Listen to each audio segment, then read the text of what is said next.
days when everything feels heavy, when your mind just won't stop racing, your thoughts are so loud, I come into the garden.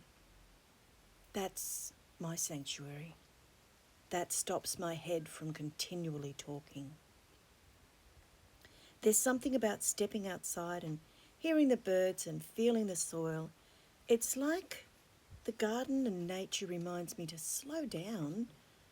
Every time I'm feeling low or stuck in my head, just walking out here, doing a few jobs like cleaning my little fairy gardens, it helps me so much. It just helps me breathe again.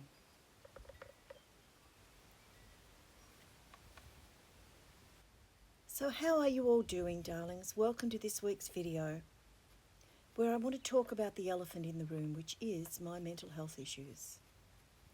I want to discuss how my garden helps me so much when my mind will not be quiet. Yes, I'm a chronic tree hugger. I love to hug a tree. This one's hard to hug, but I still hug my beautiful doodah tree whenever I get the chance. One of the things I love about my garden the most is the fact that everything here is so different. I especially picked flowers and plants that make me happy, so we had something in bloom every single month of the year. I love the way, although they're all mismatched, they come together. All the odd shapes, the colours, the smells, they make something beautiful. And inside of every one of us, there's a beautiful person. Mental health can make us feel like we're not beautiful because people can see into our minds and see the thoughts that we keep saying to ourselves. I have to say I'm so critical of myself, and I think a lot of people are with mental health issues. That's one of the reasons I focus on my shorts, to try and encourage people not to be so self-critical of themselves, because it's taken me a lifetime to learn this. You have to be brave with mental health. You really, really do. You have to protect yourself so much and put on the face that people want to see. When the noise gets too loud, it's so lovely just to look out my big window and see my garden. See everything out there and then go outside, walk around with a cuppa and listen to the hum of the bees, the rustle of the leaves, the birds. I remember then that healing from past mental health trauma doesn't have to be so hard and complicated. Sometimes, just sometimes, it's a walk among the garden, among the flowers, looking at each particular flower for what they are, for what they represent, for the colour, for the smell, for the sign of spring and the sign of new life after a long, hard winter. Because winter can affect mental health so much. It's so lovely to feel the grass beneath your feet, to look at the details in the flowers up close, to shake the water droplets off them, because we've had a lot of rain here in beautiful Ballarat, and the garden needs it, so I'm very happy when it rains. My ornamental grapevine is covered in ornamental grapes. They don't taste nice, but they look beautiful.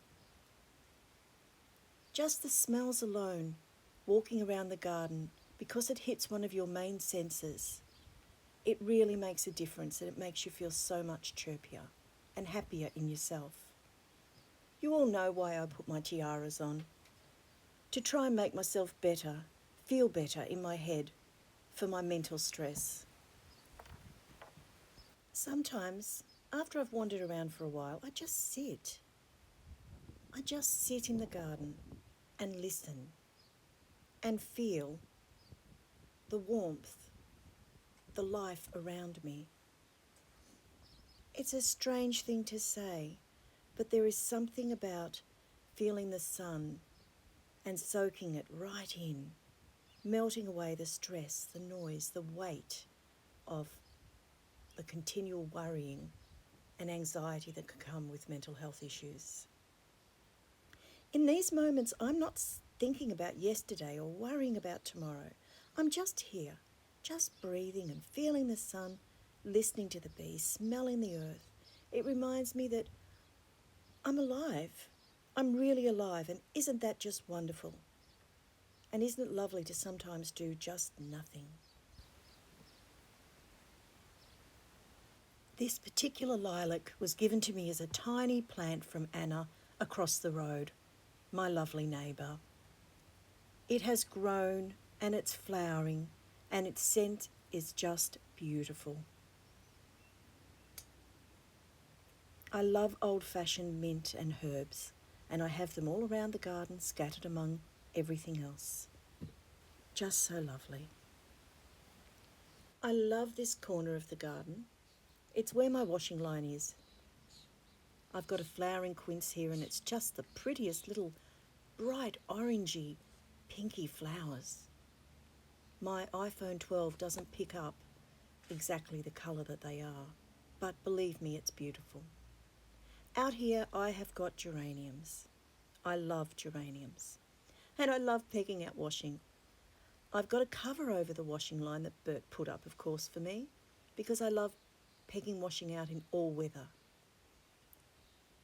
The scent of the flowers mixes with the fresh smell of the clean laundry, and sometimes it's just so beautiful just to stop and have a look at them and then continue pegging out. It's just what I do.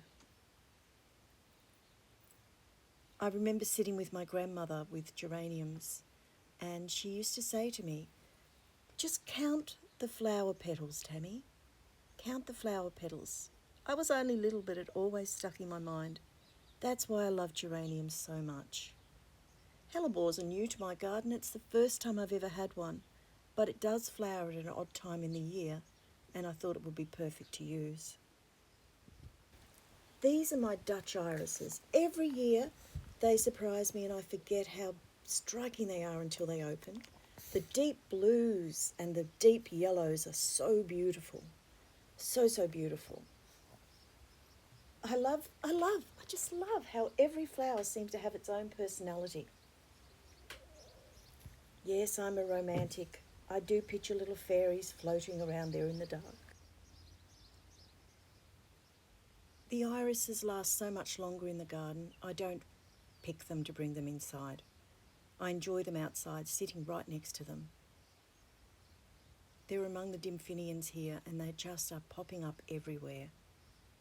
So pretty. These irises are special because they've been given to me one by one, these plants.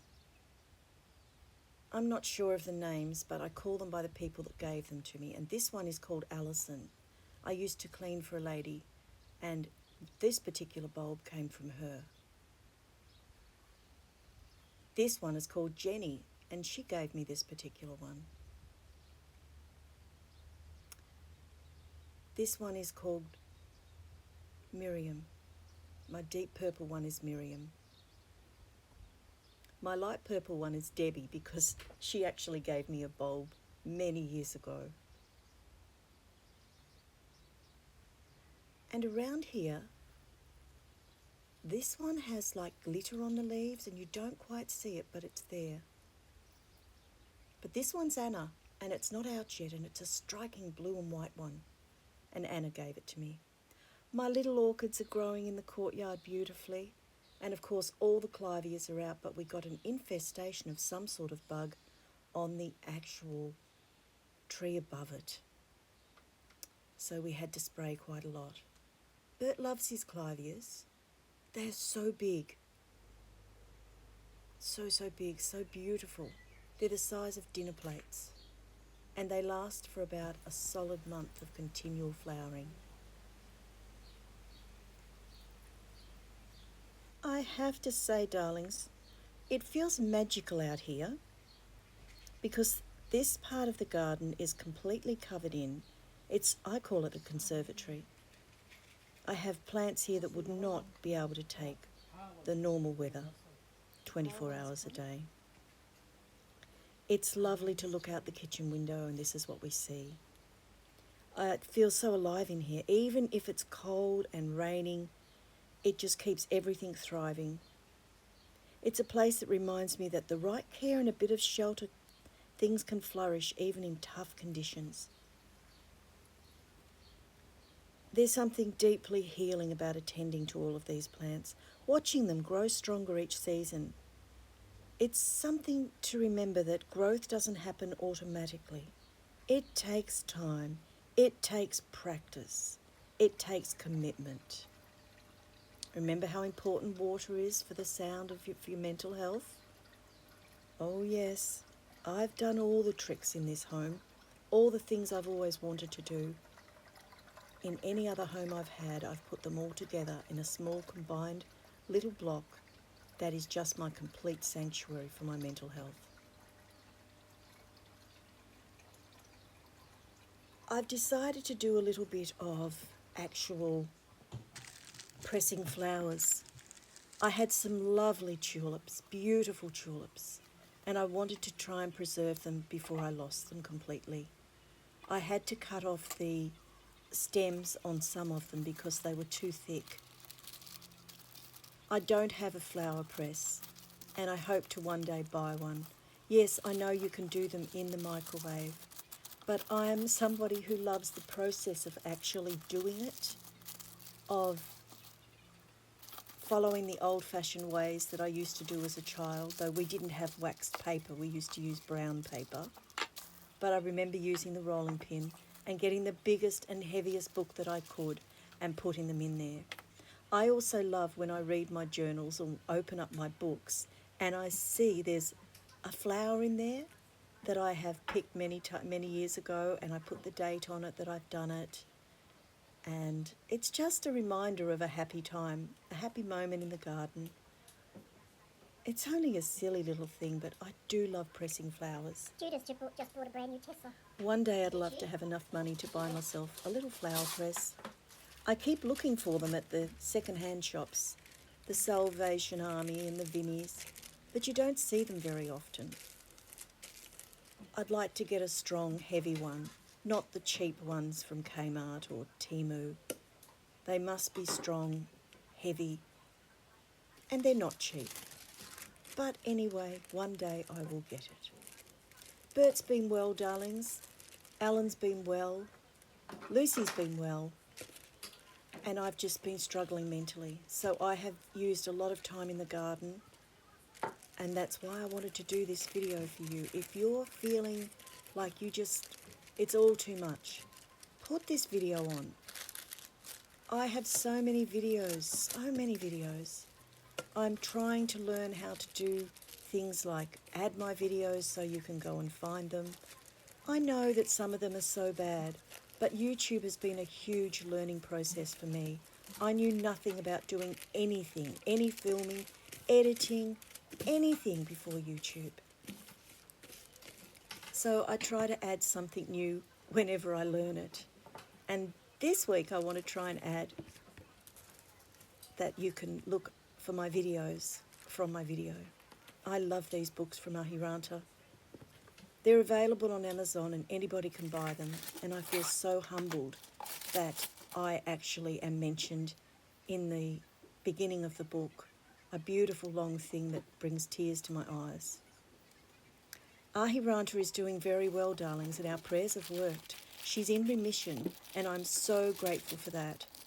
She's on to the next step, which is surgery, and I try to keep in touch with her and make sure that she's doing okay, because with cancer, you're never out of the woods, not until you're out of the woods. So we must remember that. Please keep her in your prayers. I'm very grateful for every one of my beautiful people here on Facebook, and thank you so much. You help my mental health so much. I love this book of Highgrove. Although I might never get to go there myself, it's lovely to have the book that Jacinta brought for me many years ago. But what's the nicest thing about that book is actually what she wrote in the book, where she said that one day, Mum, I'll take you to Highgrove myself. I look at that and think, maybe one day she will. Who knows? Though I have to say it's more likely to be Simone. Well, darlings, that's about all from me this week, and I just want to sign off and send you lots of love. Keep your tiara straight. and be happy.